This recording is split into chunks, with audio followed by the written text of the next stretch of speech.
Hey you guys, it's your girl Legendary Miss T, and I am coming to you today with my review of Real Housewives of Atlanta, episode 3. Hi you guys, hi. Welcome. You guys, I want you guys to press that like button. This is me really getting into vlogging and just trying to get my YouTube up. I would like y'all to press that like button. The like button help you get further in the algorithm, they say. So I need y'all to press that so people can know that I am here. The Legendary Miss T. Free your mind with Legendary Miss T. So let's do Real Housewives of Atlanta review episode 3. I said I was gonna do it. I did 2. Watch 2. I did 1 and 2. Now I'm doing 3. I'm trying to catch up because I am behind. Bitch, I'm behind. But anyway, let's get into it. So we start off with Britt in the kitchen with her husband. Her and her husband is talking about, making a family. Like, getting together and trying to build this family. So she said, what you think? I just want a dog?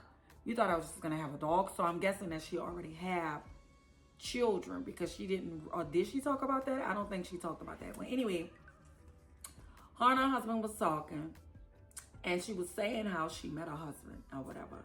And she met her husband. Her husband was one of her clients, from her insurance agency that she started, But there's another story that she said that I really want to elaborate into. She started her insurance company because in 2015 her dad died. Her dad was transitioning to another job and he was transitioning to the job and he transitioned to the job and he died. That's the way she explained it. She didn't say like they found her daddy, dead anywhere. She just was like when he transitioned. Clear that up, because she said he transitioned when he got to the job. So did he die on the job? I really don't know. And then the way Britt talk is like, it's annoying, but I could take it if I don't hear her 24/7. She was like, and I had to transition. My dad transitioned and I started my insurance company and I bossed up. And, my sister and them, I wanted them to boss up to, like she said they had to start a GoFundMe, I guess, to bury their dad. She said something about her mom had a policy, like a $2 million policy or whatever on her dad. And I guess by him transitioning to another job, the policy from, I guess, the other job did not work. So they was talking about that. And then we phased into her dating life. She said she was a bad bitch. She was a bad bitch at 15 and she was a video vixen at 15. Oh Lord, that just threw me for a loop. Let me tell you, I started in music at 14, 15. So I know those older men was on her because they used to be on me when I was young. And then back then, it wasn't looked down upon if a girl dated, she was 15 dating somebody that was 20 because it was kind of acceptable. Then when you look at it, your grandma and your grandma, they didn't marry when they was 16. Like, oh my God. Like, when you think about it, you never think about the trauma of that. But anyway, let's get back to the story. She was a video vixen. And she just felt like that a lot of the guys was not marriage material. Which I could feel it. Because a lot of these guys, especially in the entertainment, a lot of them don't kind of like do what they really want to do. They do what the people want them to do.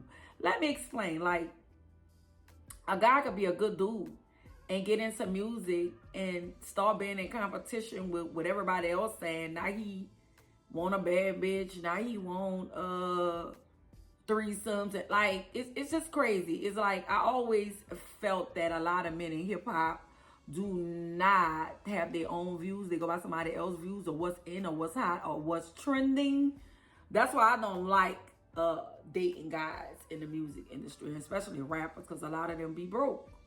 But I'm in the industry. I know how the money be rolling. 1 minute you up and 1 minute you could be down. That's why anybody, and I'm getting off the subject, but anybody that's in music, make sure you have multiple streams of incomes, because when something slow up, you got something else working with. Anyway, let's get back into it. So she said she was a bad bitch. She probably was. I wonder if I remember her back in the day, because the bad bitches that I used to see, Melissa Ford was one of them. Like, and they used to really get paid top dollar. So Britt was in that era. You heard me. So Britt and her husband, they're back and forth fussing about having a baby and redoing their vows again, because on my second episode, the second episode that I did, they had got married around COVID, so I don't think they probably couldn't invite people like they wanted to do. Okay. But anyway, so let's get into Kelly and Portia. Baby. Kelly was just how I was. They both was on guard. And I don't blame them, because Kelly did come in hot on the first episode asking her, why did she sleep with that lady husband? But fuck Portia, that's what everybody want to know. Why did you? What prompted you to do that? Like, we need to know what's going on, because it seems like to me, Portia don't really have a storyline on here. Because she is really sanctioned, I think. She can't really talk about Simon like that. But girl, I wanted to hear the tea. So now we can't hear this tea. So girl, why are you on here? And I like Portia. I think Portia bad. I think she nice. I like Portia, but sometimes a person could be beautiful on the outside and fucked up in the inside. So they both was at the table, like they didn't order drinks. Well, what? Portia did order a drink, and I wrote this down. Portia called her drink Henisha. She funny too. Henisha talking about Hennessy. She needed a drink. And Kelly was like, okay, so we kind of like off-putting. You could tell like they really didn't want to be around each other. And, you know, Kelly was like, well, all I asked is, why did you take that lady husband? And she said it didn't really go like that. She said Shamir was like, you have to ask Portia. So here go Portia, about to flip it on Shamir. Like, oh, my best friend asked you to ask me drama? Girl, Shamir did not mean it like that, girl. And you know she didn't mean it like that. It's like Portia want a beef with, Shamir. You could tell. Because even when she went sat down with her mama, you remember, we're going to get into that. She sat down with her mama. She was looking for something. Like, she looking for something to have some type of beef with Shamir, and there's no reason to. So let's get into it. Let me see what else I have wrote down.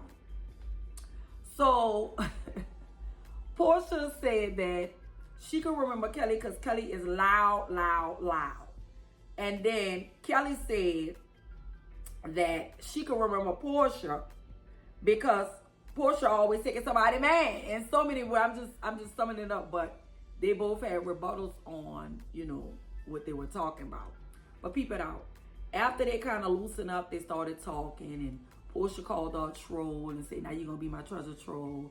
And then after they felt like they warmed up with each other, like, you know, it was cool to talk and be cool, then they ordered the drinks. And I didn't blame them, because I be like that too. I don't want to be comfortable around people that's an enemy.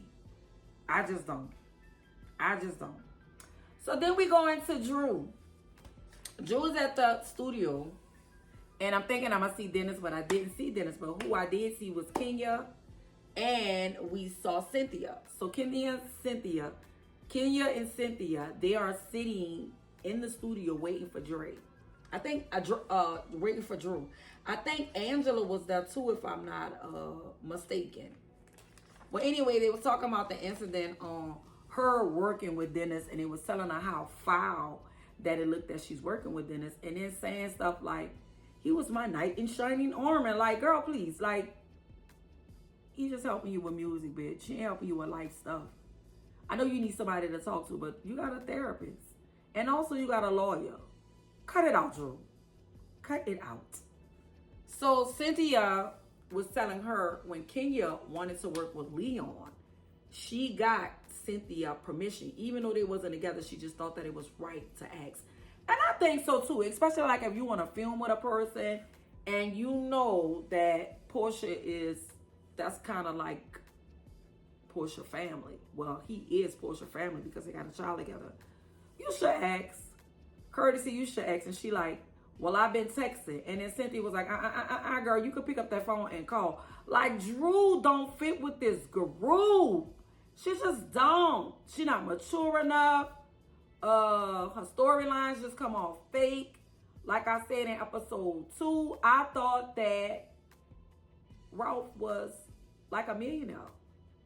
Ralph is trying to take her for all her money and her coins and hide his money. Which is so crazy. You heard me? So, we get into Charles and Angela. I like their dynamic. I told y'all that the last time. And we find out that Angela, she have 5 properties. She got properties and everything. And what she's going to do, her and Charles are together investing in these properties or whatever. So Charles was helping her bring some of the stuff inside. And they just started talking about, you know, she said she glad that he invested and she's like a self-millionaire or whatever, which I really like her. I really like her. I really think that Angela is really like a good asset to the show. I think it's kind of dope. So she was talking to her daughter about I'm sorry. I missed the spot. So Shamir was talking to her sister. I'm sorry. And her baby, not Shallow, but Shalai, whatever. The baby's name to me is gonna fuck me up. I know one is Shallow and one is Shalai. Put it down in the comments. I don't know, but their names are kind of similar. Where the baby gonna get her tonsils out. So she was just explaining how her baby got to get the tonsils out and how she was going through so much. Like, I didn't even know that Shamir had a miscarriage. That's something to be dripped in money like that and still be going through stuff. That's why you got to stay prayed up, because no matter what your situation is, you're going to always go through stuff. So she's talking to her daughter about taking her daughter to get her tonsils out. Now we move into Charles and Angela. And Charles and Angela was talking about the property. He's checking out the house and he helping her bring the stuff in. She's talking about how they live separately and how they like, maybe they just kind of separated for a time before they actually had got together. And she said that he is holding a, not the proposal, but holding like them marrying each other because they invested in all these properties. Well, I think the investments come first. I feel like y'all could do that at another time. But if you want to do it, do it. But love don't wait. But celebration, you just going to spend money to be around a bunch of people that probably don't like you. So I'm with Charles on this one. I really be focused on the property. Okay, I'll be worrying about my property and trying to make a profit on the house. Okay, so then she talked about therapy. Okay, and also they was in therapy because they had laid up there and got and was heading for divorce at one time when they first got married because all the drama that Charles was in. And one of the dramas I heard on the street was he had a baby, another baby. He had a baby on her. So then we get to Drew again. Then we get to Drew, and Drew is meeting with the lawyer. And the lawyer's saying that Rolf is doing all kind of stuff that he don't supposed to be doing. He was a fucking serial cheater. And we knew that when we first was introduced to him. When he left home and then come home for about 3 days. You know. He be texting women and sexing them. And everything. Like, I don't get their relationship. I don't. And I just don't think they fit with the show. And I just wish they removed Drew. And Drew could go ahead and do her music career. Because from what I hear, I never heard her album. But I heard that her album is fire. So I'm going to be listening. So I'm going to do a review on Portia's album too. I think she should focus more on that. Not saying I'm trying to knock nobody bad, but she just don't bring nothing to this show to me. Okay? So then they wind back to Shamir bringing her baby to get her tonsils. And then I like when dads be scared, but they don't really show when they're scared. So her husband was standing up the whole time talking about, you could tell he was nervous. He just said he didn't want to sit down, so he stand up when Charlotte was getting her tonsils out. And they just kind of showed when she was in surgery. So they put the camera on Shamir, and Shamir put it on her husband, saying that he was nervous, which was so cute to me. Like, I love when men have affection when it comes to their kids and when it comes to their wives, baby. Like, that's something big with me. I love it. So then we get to Portia and Portia mama. Say, bro, this crazy because Portia mama condoned the bullshit that Portia be doing. Like, really. And maybe Portia mama was a Portia before. You heard me? Well, anyway, they at the spa, and she said there's no communication with her and Simon, cause you don't want to talk to the man, cause you know you was playing that man for that house. You heard me? So she said she reached out to Simon family or whatever, and it's supposed to be some kind of thing in the family where if family made, like, if they want to get divorced, that I guess people in the family, like the elders, could go talk to the husband and the wife to try to get it together. And she was like, they don't want to do that. Of course they don't, because they know you wasn't here for the right reasons. Portia, girl, a mess. Okay.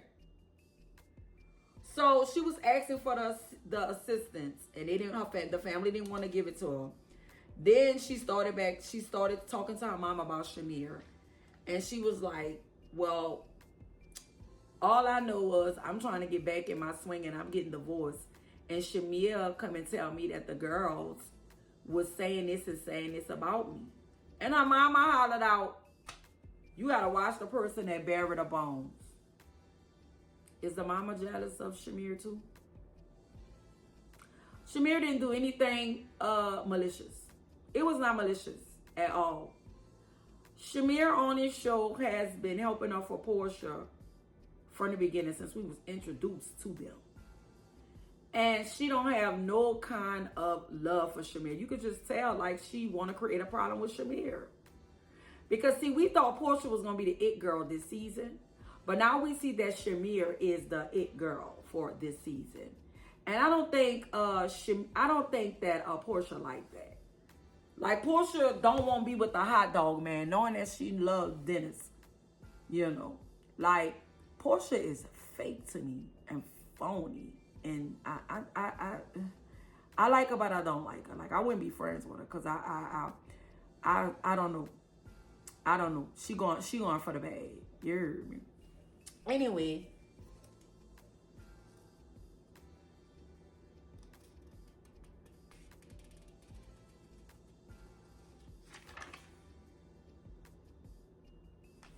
Then we get to Kelly event. Kelly have an event, and it's at Beaumont. I always used to see that in Dillard's, and I never really pay attention to it, but they do it. They do have some cute stuff. And at Kelly event, she was talking about how she was in an abusive relationship and stuff like that. And then you see Kenya pulled up, Cynthia pulled up, all the girls came. And it was a beautiful event. Then Drew came. Like lastly. I don't even think Drew spent no money, because I don't think Drew got no money. You heard me. But anyway, Shamir and what her name is, Angela, they kind of got into a spat. And Angela was like, I think we started off on the wrong note. And she was like, yeah, we did. And she was like, well, you must have bought your representative. And that's what Shamir said. And she was like, Angela was like, nah, that was me. She said, well, if that was you, you need to go ahead on with that 99 no's. I was like, Shamir, don't talk about nobody looks. You're a nice looking girl too, but you're not all that either. You nice looking. But come on now.